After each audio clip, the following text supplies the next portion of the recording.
Minister. Thank you, Mr. Speaker. The questions, the barbs, the beads of sweat on a worried ministerial brow. All gone, ceased to be, all silent. In darkest hours past, the familiar sounds of the green benches have been there, a comfort for some, an irritant to ministers, but of at least some use to the rest of us. Mr. Chamberlain makes a statement on the progress and prospects of the war. A government even fell because of the Commons' disquiet at the height of wartime in 1940.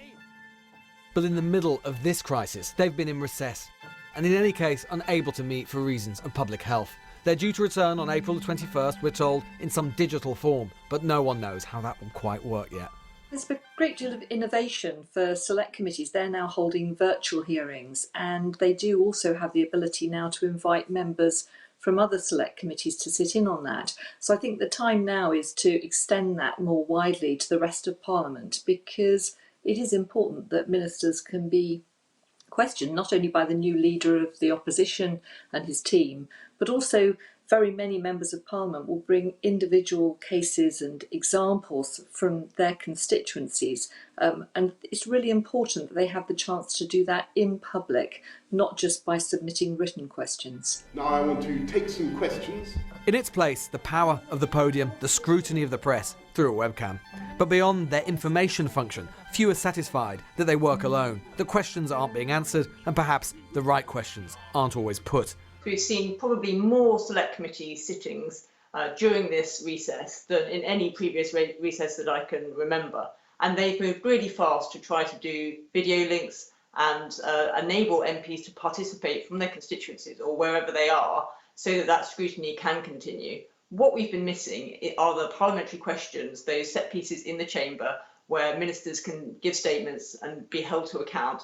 And we haven't had those. And I think that MPs have been building up lots and lots of questions. They've had a flood of constituency work once coronavirus hit, once all the new government measures were brought in that people could access, but perhaps they had problems with that. There are lots of things that MPs want to be able to ask ministers, if not face-to-face, digitally face-to-face.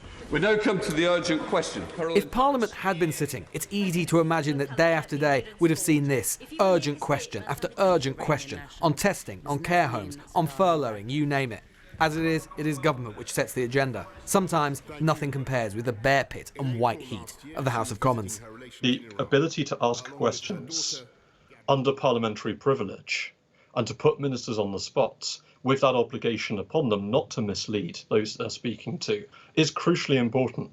And if we think about what we've done over the last few weeks, again, for all kinds of understandable reasons, we have handed to government powers the like of which they have never exercised in peacetime.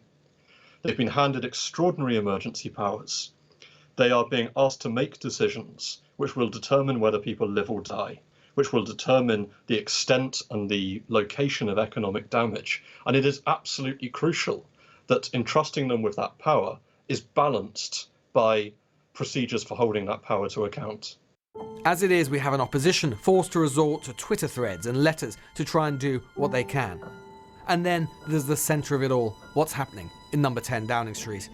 It is still, after all, the Prime Minister's government, but his period of convalescence, rightly, could extend till who knows when. Where does the buck stop in that time? Where will it stop? Can the Prime Minister realistically be held accountable for decisions made in his name, but not by himself? It all adds an extra layer of complexity to an already deeply complex situation.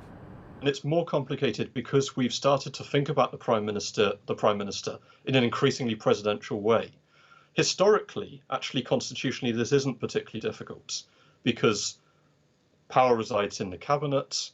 The authority of cabinet comes from commanding the confidence of Parliament. And so it doesn't rest on any one particular individual. But the more that we think about the Prime Minister as someone who has a personal legitimacy, which comes from things like having leaders' debates and prime ministerial debates in the run-up to elections.